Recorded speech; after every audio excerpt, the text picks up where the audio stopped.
प्रणाम साथियों, राधे राधे, जय श्री कृष्ण, जय श्री राम। कैसे हैं आप सब? आशा करता हूँ पूर्णतया स्वस्थ और प्रसन्न होंगे, जिसके लिए निरंतर मैं परमात्मा से कामना करता रहता हूँ।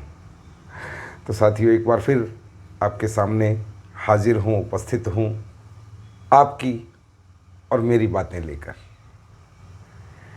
साथियों, मैं बात करता हूँ प्रैक्टिकल,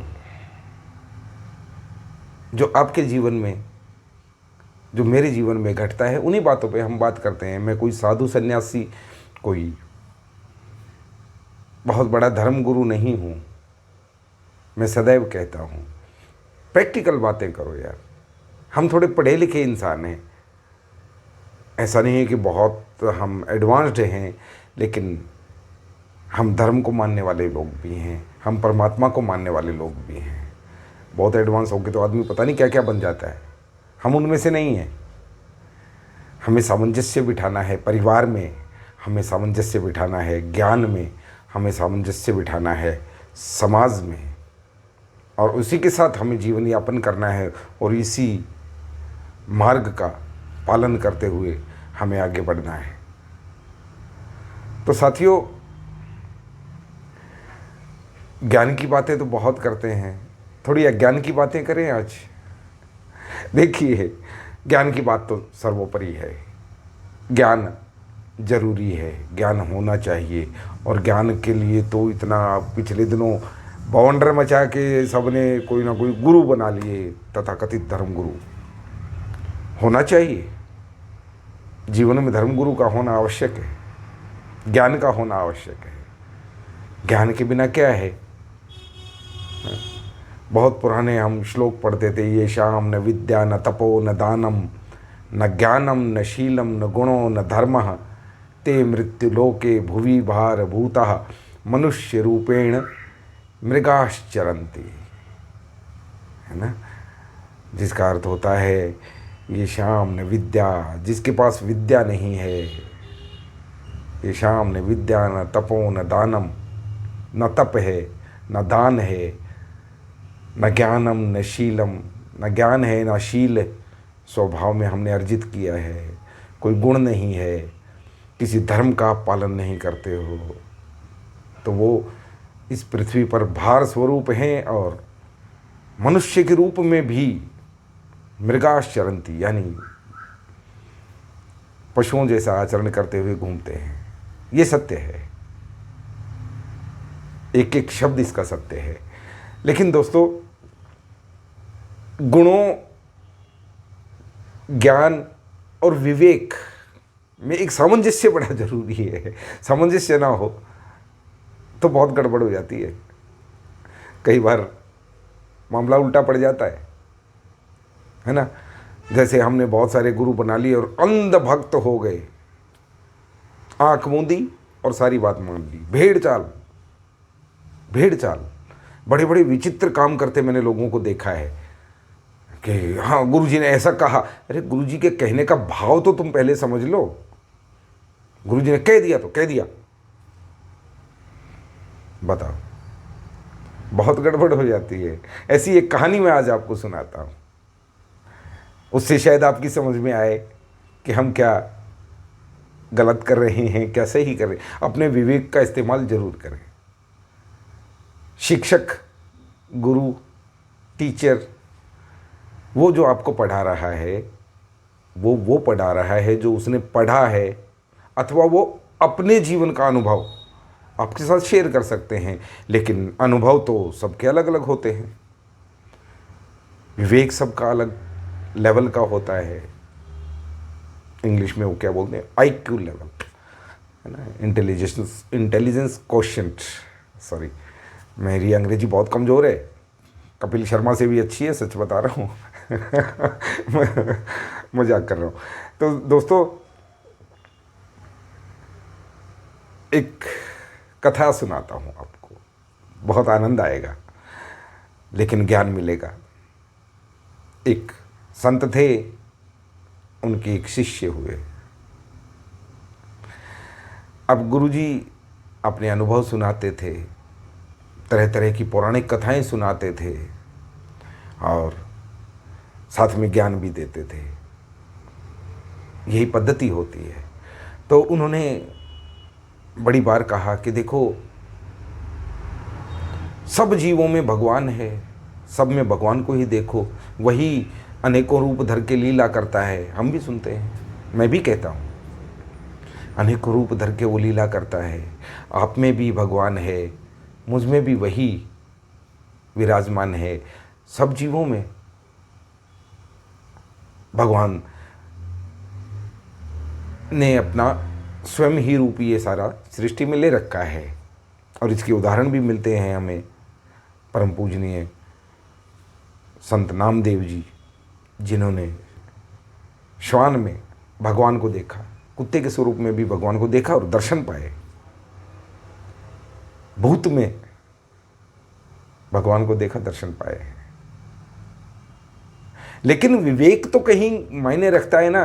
तो एक संत थे, वो ऐसे ही कथाएं सुनाते, कभी नामदेव जी की, कभी तुकाराम जी की, और उसके माध्यम से वो ज्ञान देते थे कि सब जीवों में परमात्मा व्याप्त है, सब जीवों में उन्हीं का दर्शन पाएं। मुझ में भी उसी परमात्मा का स्वरूप है, तुम में भी है।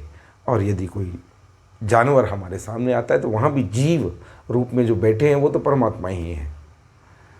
अब अधूरा ज्ञान खतरनाक होता है। इस बात को तो उसने मन में बिठा लिया शिष्य ने कि हाँ, सब में परमात्मा है।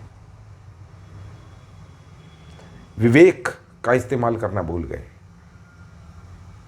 अब वो जब शिक्षा दीक्षा पूर्ण करके वहाँ से निकल लिए तो कथावाचक बन गए और बड़ा ज्ञान बांटते हैं और पूजनीय हो गए। जहाँ जिससे मिलते, तुम में भी परमात्मा है, तुम भी परमात्मा ही हो, उन्हीं का स्वरूप हो, मैं भी वही हूँ, सब एक है। तो लोग कहते हैं हाँ, बड़े ज्ञानी हैं, बड़े बुद्धिमान हैं, परम संत हैं। तो ऐसे ही एक जगह कहीं कोई धार्मिक आयोजन था, कोई मेला था, और वहाँ कुछ आयोजकों ने उनके लिए व्यवस्था की, उनके कथा वाचन का एक कार्यक्रम रखा। अब वो उसमें कथा सुना रहे हैं, हाँ, ज्ञान देते हैं, बड़े पूजनीय हैं, खूब भीड़ लगी है। अचानक से मेले में क्या होता है, मेले में तो बहुत कुछ होता है, कहीं कोई हाथी बिफर गया, बिगड़ गया। तो वहाँ से सामने से महावत और एक दो और व्यक्ति दौड़े चले आ रहे हैं, सब लोग दूर हट जाओ, भाग जाओ, हाथी बिगड़ गया है, किसी को भी कोई हानि पहुंचा सकता है, आप सब लोग यहाँ से चले जाओ, सुरक्षित हो जाओ। सब लोग उठ के भागने लगे। और जो उनके सेवक थे उन्होंने भी कहा, गुरुजी आप भी उठिए, कहीं सुरक्षित स्थान पे चलिए, हाथी बिगड़ गया। सब में भगवान है, सब में परमात्मा व्याप्त है, तो हाथी हमें कुछ नहीं कहेगा, वो भी परमात्मा स्वरूप है, हम भी परमात्मा स्वरूप हैं, घबराइए नहीं। आप लोगों ने देखा यार, महाराज जी तो गड़बड़ बात कह रहे हैं तो सब लोग पलायन कर गए और महाराज जी वहीं बैठे रह गए। सब में भगवान व्याप्त हैं, गुरुजी ने कहा था, तो गुरुजी झूठ थोड़ा कहेंगे। अनफॉर्चुनेटली वो हाथी महाराज उन्हीं के आसपास आ गए और उनको सूंड में पकड़ा, उठाया और ज़मीन पे पटक दिया। किसी तरह लोगों ने, अनुयायियों ने उनकी जान तो बचा ली, लेकिन कुछ जगहों से हड्डियां क्रैक हो गई, कुछ हड्डियां टूट गई। घटना का पता चला आयोजकों को, जो मैनेजर्स थे जिन्होंने वो सिस्टम बनाया था, तो वो दौड़े दौड़े आए। हाँ जी क्या हुआ, अस्पताल में वो मिलने गए, हुआ क्या? तो वहाँ एक विनोदी स्वभाव के व्यक्ति थे, तो उन्होंने कहा जी कुछ विशेष नहीं हुआ, एक भगवान ने दूसरे भगवान को उठा के पटक दिया, उनकी कुछ हड्डियाँ टूट गई हैं, बस इतनी सी बात है और कुछ नहीं। तो किसी तरह वो स्वामी जी स्वस्थ हुए कुछ महीनों में, कुछ दिनों में। स्वस्थ होकर अपने गुरुजी के पास पहुँचे उलाना लेके, गुरुजी कैसा ज्ञान देते हो, सब में भगवान व्याप्त है। वो भगवान स्वरूप जो हाथी जब मेरे सामने आया, मैं तो लोगों को ज्ञान दे रहा था, वो मेरे सामने आया, मैंने उनको भी हाथ जोड़ के कहा कि तुम में भी भगवान है, मुझ में भी भगवान है, लेकिन उन्होंने मेरी नहीं सुनी, उठा के मुझे पटक दिया। ये कैसा ज्ञान है? गुरुजी हंसे और कहा कि ज्ञान के साथ विवेक का इस्तेमाल करना भूल गए। अरे विवेक तो हो, वो पशु है। हाँ, उसके अंदर बैठा जीव परमात्मा का ही एक स्वरूप है, लेकिन वो पशु है। उसका आचरण कैसा हो सकता है? और यदि क्रोध में है, आवेशित है, आवेशित तो हम कहते हैं कि मनुष्य से भी तुम दूर हट जाओ। उसमें तुम्हें परमात्मा स्वरूप नजर आया और तुमने इतना बड़ा खतरा मोल ले लिया। हाँ, तो आप ही ने कहा था सब में परमात्मा है, सभी में भगवान है। तो मैंने तो वही देखा है, एक भाव से देखा। अच्छा, तुमने सब में नहीं देखा। उस हाथी के आने से कुछ देर पहले कोई व्यक्ति चेतावनी देते हुए दौड़ा भागा आया था, चीख चीख के कह रहा था हट जाओ। उसमें तुमने भगवान को नहीं देखा कि वो तुम्हारी रक्षा के लिए आ रहे हैं। हाथी में तो तुमने भगवान को देखा, लेकिन उसमें नहीं देखा, इसलिए तुम्हारी ये गति हुई। ज्ञान के साथ विवेक का इस्तेमाल भी जरूरी है साथियों। अंधभक्त ना बने। यदि कोई आपको कोई ज्ञान देता है, कोई बातें करता है, उसकी कोई तर्कशीलता होनी चाहिए। तर्कशील बातें करें और किसी परिस्थिति में अपने विवेक का भी इस्तेमाल करें। किताबी ज्ञान धरा का धरा रह जाता है, सत्य कहता हूँ। तो इसलिए भ्रमों में ना पड़ें। मैं ये नहीं कहता कि आप गुरु धारण ना करें, गुरु धारण जीवन में आवश्यक है, बहुत ज़रूरी है। ज्ञान मार्ग बहुत अच्छा है, बहुत आवश्यक भी है हम सब के लिए। लेकिन दोस्तों, ज्ञान के साथ विवेक, सत्य की परख और स्वभाव का तो पता हो कि सामने वाले भगवान जी किस स्वभाव के हैं। तो मित्रों, इसी के साथ मुझे इजाज़त दें। राधे राधे, जय श्री कृष्ण, जय श्री राम। फिर हाजिर होऊंगा कुछ नई बातों के साथ। धन्यवाद।